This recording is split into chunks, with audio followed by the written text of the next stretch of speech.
Panasonic, the heart of your system.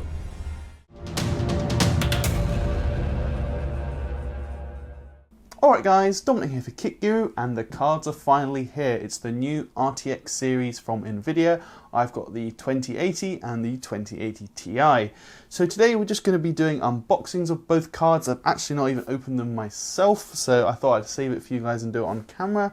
And for the full review obviously is going to be coming later with benchmarks, etc. But today we're just going to be taking a look at what's in the box and looking at the cards themselves. So I figure we'll start with the 2080, and just to prove to you, I do have to cut the seals because I've not opened them myself. There's one. There's the other. This is very exciting for me as well. These only came today. Let me get that around the right way for you. Ooh. So we can see the card straight away. Again, this is the 2080. Even comes with a little some kind of tag on it. Interesting. So the card itself, oh, it's quite hefty, you know. It's got this kind of plastic wrap on it. We'll take that off.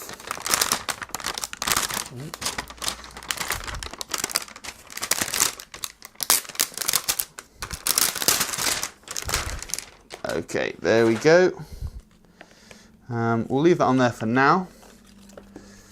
But there it is, RTX 2080. It feels really premium, I have to say. Obviously, we got to see these at the event in Gamescom. We didn't get to, actually get hands-on with any. So it feels really premium. It's got a really nice metal shroud. I've seen some people say they don't like the kind of black space in the middle, but I think it looks quite good. And obviously the big thing with both of these new cards is the fact that they've got kind of more traditional style 2 fan coolers rather than the old blower style which we saw from previous Founders Edition cards. So put that to one side. There's a little section here. So this gives you, oh, there we go. Everything coming out at once. I'm running out of space on the desk. So here we have one support guide, one quick start guide, and there is also what looks to be DisplayPort to DVI connector, because there's of course no DVI connector on the cards anymore, which was something we first saw lacking on the 1080 Ti. So I'm just going to put these to one side. Oh no, that's part of the card. I'll put this back on here. So that was the 2080, and now for the 2080 Ti. There we go, a bit tricky doing it left-handed. Okay. Try and do this reveal slightly more elegantly. Oof. So again, nice heavy card, feels nice and premium. More of this kind of plastic wrapping. This one doesn't seem to have a tag on it. Interesting. And there we go. So, RTX 2080, RTX 2080 Ti. It's funny. Seems this one has a oh, go on then. This one has a protective plastic piece over the kind of black. Oh, that was good. Right. Anyway, do more of that later. So again, both cards have this kind of really premium, nice design. I actually think they look really, really cool. Obviously, there's going to be a whole range of aftermarket cards coming soon, but Founders Edition, this is what you get. The two cards in terms of dimensions are exactly the same. They both measure, I think it's 266 millimeters long, and they are 115 millimeters tall. They're both 2-slot cards, so they should fit in the majority of cases.